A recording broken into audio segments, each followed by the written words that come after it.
Magandang umaga po sa bawat isa sa inyo. Welcome back to our 365 Daily Devotions. Hello po kay Maureen Marquez, Pag-asa Razon. I like your name, Pag-asa Hope. Jessica Tayog, Lerma Nepomuceno, and Maricel Baliero. Salamat po sa inyong pagtutok dito sa ating Daily Devotion. So, ngayon po ay magpapasimula po tayo ng panibagong series. Patungkol po ito sa God's Guidance. God's Guidance in Decision Making. So, for the whole week, 7 days po, ito po yung magiging topic natin. So, sasagutin natin yung paano ba gumawa ng desisyon. Paano gumawa ng desisyon bilang Kristiyano, bilang tagasunod ng ating Panginoong Hesukristo. So, alam niyo po yung decision making, ito yung hindi mo kayang takasan. Kasi subukan mong tumakas sa desisyon, at that point in time, nagdesisyon ka na. Ang desisyon mo tumakas, no? Decision making is inescapable. Hindi mo pwedeng layuan, hindi mo pwedeng takasan. Lahat tayo gumagawa ng desisyon. Araw-araw, maliit man o malaki. Kaya napakahalaga po ng series natin na ito. Kailangan po natin ng gabay ng Diyos. Kasi gusto nating masiguro na yung mga decisions na ginagawa natin ay kalooban ng Diyos. Mga bagay na nagbibigay ng kaluguran sa ating Diyos. So, ang pag-aaralan po natin, pinakauna ay patungkol po kay Esther. Queen Esther, probably pinakamagandang babae sa buong Bible, no? So, ito po si Esther, maganda kasi last week, meron tayong devotion patungkol kay Mordecai. Si Mordecai tsaka si Esther magpinsan. So, si Esther, siya yung Queen of Persia during that time. At siya ay Hudyo, pero tinatago niya yung identity niya bilang Hudyo. Now, here's the problem. During that time, si Haman, isa siyang government advisor. So, mataas yung position niya. Next to the king, yun yung position niya. At meron siyang masamang balak laban kay Mordecai, laban sa lahat ng mga Hudyo during that time. Gusto niya i-wipe out. Gusto niya ubusin lahat ng mga Hudyo. Kasi unang-una, galit siya kay Mordecai. Pangalawa, yung mga Hudyo, kalaban ng lahi nila, mga Agagites. So, gusto niya i-wipe out, genocide. Parang Holocaust. Pero during the time of Esther. Now, hindi alam ni Haman na si Esther Jewish, Hudyo siya. So, si Esther, dumating siya sa punto ng buhay niya na meron siyang crucial decision. Probably, pinaka-importanting desisyon ng buhay niya na gagawin niya. At dito makikita natin, paano ba magdesisyon? Pag dumarating tayo sa punto ng buhay natin na meron tayong mga crucial decisions, mga importanteng decision na gagawin natin sa buhay natin. Mag-a-abroad ba ako? Magmamigrate ba kami as a family? Applyan ko ba itong trabaho na to? May offer sa akin ganito, ganyan, ganon. Alin yung kukunin ko? Ang daming pintuan nagbukasan. Saan ako papasok? No? Madaming oportunidad. Anong igagrab ko? So, ayan, when it comes to family, when it comes to relationship, when it comes to job offers, when it comes to business, when it comes to, anong course kukunin mo, ang dami natin mga decision, mga crucial decisions na makaka-apekto ng buhay natin, for the rest of our lives. So, kailangan talaga natin ng God's guidance, ng gabay ng ating Diyos. So, si Esther, nandun siya sa crucial point in time na gagawa siya ng desisyon na ang consequence nito, either mapatay siya at lahat ng mga Hudyo or maligtas yung mga Hudyo.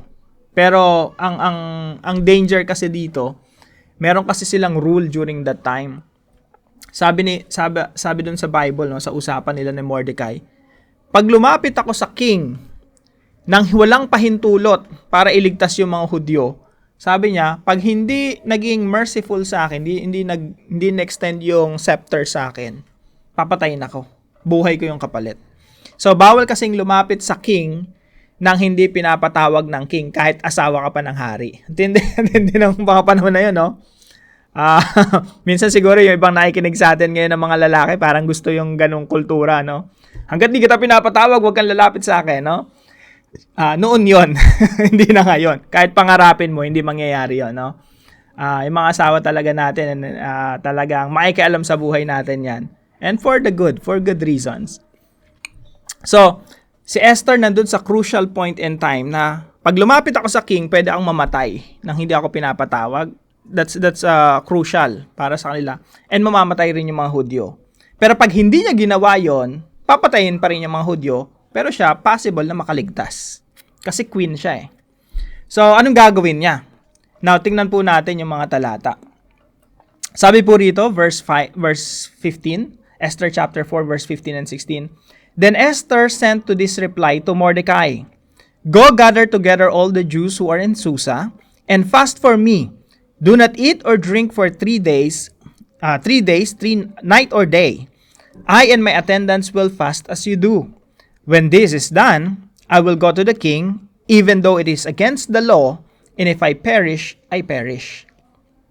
So, sa Tagalog po, at sinabi ni Esther sa kanila, nasagutin si Mordecai, Ikaw ay humayo, tipunin mo ang lahat na Hudyo na matatagpuan sa Susa, at ipag-ayuno nyo ako.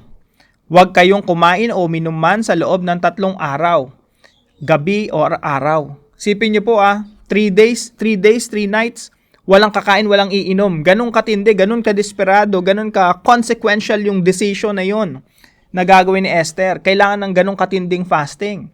So, ako at ang aking mga babaeng alalay ay mag-aayuno rin gaya ninyo. Pagkatapos ng prayer and fasting na yon, ay pupunta ako sa hari bagaman labag sa batas. At kung ako'y mamamatay, ay mamamatay. So, yung unang katuruan po natin ngayong umaga, prayer and fasting gives us courage in our decisions. Kapag nag-pray ka, meron kang decision na gagawin, inuna mo yung panalangin, nag-fasting ka, hindi ka kumakain, hindi ka umiinom. Kung hindi kayo familiar sa fasting, yung first 7 days natin ng devotion, puro fasting po yon. Para yun, ma-familiarize tayo ano ba yung fasting. So, hindi ka kakain, hindi ka inom, ang gagawin mo mananalangin, nakatutok ka sa Diyos. Okay? So, sabi ni Esther, lahat kayo mag-fasting, magpa-fasting ako, yung mga kasambahay ko magpa-fasting din, mananalangin kami, dudulog kami sa Panginoon, bago ako gumawa ng desisyon, bago ako lumapit sa hari. At yung unang puntos natin, it gives us courage in our decisions. Kasi meron kang backup ni Lord. Meron kang pabor, may suporta ka ng Panginoon. Bakit? Kasi tinawag mo muna yung pangalan niya, tinawag mo muna yung tulong niya bago mo gawin yung desisyon.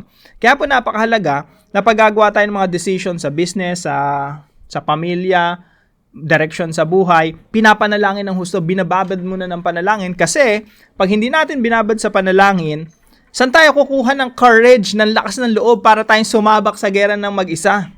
Kailangan natin ng Diyos. Kailangan natin ng backup ng Diyos, ng pabor ng Diyos. So, prayer and fasting gives us courage in our decisions. Number 2, prayer and fasting gives us peace in our decisions. So, sabi dito, pagkatapos ng prayer and fasting natin, pupunta ako sa hari, bagaman labag sa batas. At kung ako'y mamamatay, mamamatay.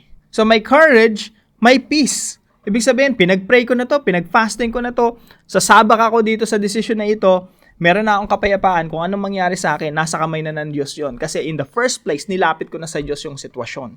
At yan po ay napakahalaga sa ating mga decision makings. Na inilapit mo muna sa Panginoon, binabad mo sa panalangin, ang kasunod yan, meron kang kapayapaan. Lord, binigay ko na po sa inyo to. Kung anong mangyari, sabi ni Esther dito, kung mamamatay ako, mamamatay.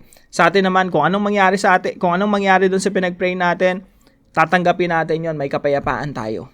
Kasi pinag-pray na natin. Number 3 po, prayer and fasting gives us assurance in our decisions. So, yung panalangin po, yung pagfa-fasting, meron tong assurance. Ano po yung assurance? Kasiguraduhan na yung decision natin, unang-una, alam natin na nasa kamay na ng Diyos.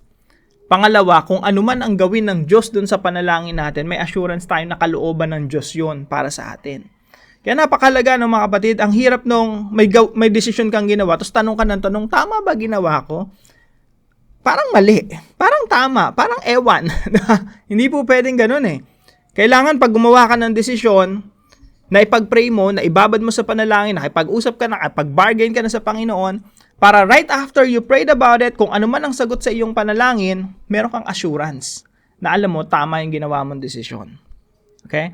Pero of course, kaya tayo nananalangin, hindi para pangunahan si Lord, para alamin, Lord, ano ba yung kalooban nyo para sa akin?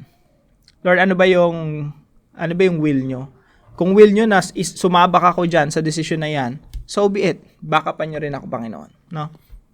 So, ang daming benefits po ng prayer and fasting. Nag-mention lang ako ng 3 rito. It gives us courage, peace, and assurance. Now, paano po natin to isa sa buhay? Number 1, meron po tayo ditong before, during, and after. Number 1, pray and fast before we make decisions. Hindi po yung gumawa na tayo ng desisyon, tsaka pa lang tayo mananalangin. Anong tawag ron? Pinangunahan mo si Lord. No, nanguna, mas marunong ka pa sa Panginoon. So, hindi natin ginagawa yan. That's not our practice. Supposed to be, no? Hindi ganyan yung isinasabuhay natin. Ginagawa natin, bago yung desisyon, panalangin muna. Bakit? During prayer and fasting, during that time, hinahanap natin, we're seeking the will of God. Lord, ano ba yung kalooban nyo para sa akin? Tama ba itong desisyon na gagawin ko? Pigilan nyo ako, Lord, kung mali yan. Gumamit kayo ng mga tao sa paligid ko, mga godly people, magbibigay sa akin ng advice kung mali po yan. Pero kung tama naman po yan, bigyan niyo po ako ng kapayapaan para pag ginawa ko yung desisyon na yan, mapayapa ako. No? So, pray and fast before we make decisions. Hindi natin pinangungunahan si Lord. Pangalawa po, have courage during the implementation of our decisions. Ngayon kung ipag-pray mo na yan, bago ka gumawa ng desisyon, kapag gawa mo na yung desisyon, habang ginagawa mo yung desisyon, meron kang katapangan. Bakit? Napag-pray ko na to, Lord eh. Ito yung tipong, Lord, magmamigrate ba kami?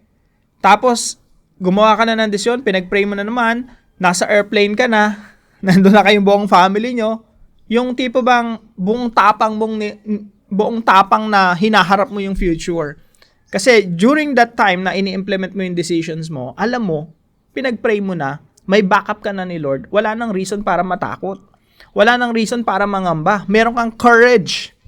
So, have courage during the implementation of your decisions. So, before, pinaipanalangin mo na. During, meron ka namang katapangan. At pangatlo po, stop worrying after we make decisions. Pag nakagawa na tayo ng desisyon, na-implement na, huwag ka na mag-alala pa. No? Huwag mo nang isipin pa yung, alam mo sabi ni Jesus Christ, no? Dahil ang Panginoong Jesucristo, siya yung may control ng lahat at siya yung nagmamalasakit sa atin. Sabi niya, huwag mo nang alalahanin yung bukas. Don't worry about tomorrow. Let tomorrow worry about its own. So, imbis na nag-aalala ka for the next 10 years, next 5 years, or next few months, isipin mo na lang yung ngayong araw. Yung bukas, ibigay mo na sa Diyos yun. Kaya after you make decisions, na ipag-pray mo naman, huwag ka na mag-alala. Kapag nag-aalala ka kasi, yun yung mga panahon na nagdududa ka sa Panginoon. Na naipag-pray mo na, binigyan ka na ng kapayapaan ng Panginoon dun sa decision na yun, tama naman yung decision mo na yun, ba't ka pa nag-aalala? Nag-aalala ka kasi nagdududa ka sa decision mo na ginabayan ng Panginoon. So, stop worrying after we make decisions. Hindi na tayo nag-aalala pag malasakitan natin yung ating mga sarili. Hindi na natin inisip yung mga bagay na nakakapagpabagabag sa atin. So, we have to stop worrying. Bakit? Bakit dapat nating pagmalasakitan yung sarili natin na hindi na natin sinasaktan pa yung isipan natin, yung mental health natin sa kaalala ng kaalala? Bakit? Kasi yung Diyos mas nagmamalasakit sa ating sitwasyon kaysa sa pagmamalasakit natin sa ating sitwasyon. Mas nagmamalasakit yung Diyos sa pamilya natin kaysa sa pagmamalasakit natin sa pamilya at future ng pamilya natin. So, stop worrying after we make decisions. Now, para po sa ating discussion, sagutin po natin yung tanong sa ating mga discussion groups, sa online po natin sa Zoom, sa mga meetings natin. Sagutin po natin ito, what are the benefits of prayer and fasting when we make decisions? Ano nga ba yung mga benefits ng prayer and fasting kapag gumagawa tayo ng desisyon? Paano ito nakakatulong sa atin? So, pag-usapan natin yan sa ating mga discussion groups. At para naman po sa ating panalangin, Lord, thank you for the practical wisdom from the story of Esther. I pray that I will be able to apply this truth in making decisions. Please guide me. Let me hear your voice. Lead me in your paths. I don't want to follow my own lead, but yours alone. I want to ensure that my decisions are correct, godly, and glorifying to you. Please grant me the discipline to always immerse myself in prayer and fasting. especially when I have to make crucial decisions. I pray this in the precious name of Jesus. Amen and amen. Salamat po sa katuwang natin sa devotion na ito, si Sister Mila. Maraming salamat sa iyo, kapatid. Pagpalain ka ng ating Panginoon. At salamat po sa bawat isa sa inyo na nakasubaybay dito sa ating channel. Kung may natutunan po kayo, ipaalam nyo lang po sa comment section right below this video. Please share this devotion to your family and friends. God bless you po. Pagpalain ka ng ating Panginoon. See you po tomorrow 5 a.m. dito sa ating daily devotion.